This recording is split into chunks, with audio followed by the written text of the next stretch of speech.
ზოგჯერ ჰაკერებს თქვენი მონაცემები არაფერში სჭირდებათ.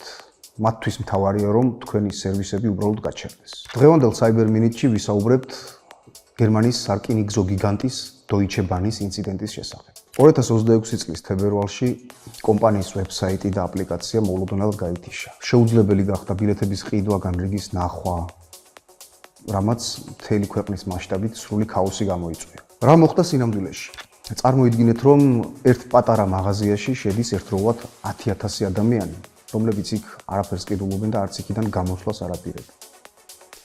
ზუსტად ასეთი საცოვი მოუწყვეს ჰაკერებმა Deutsche Bahn-ის სერვერებს მილიონობით ყალბი მოთხოვნით, რამაც სისტემა უბრალოდ გაჭედა.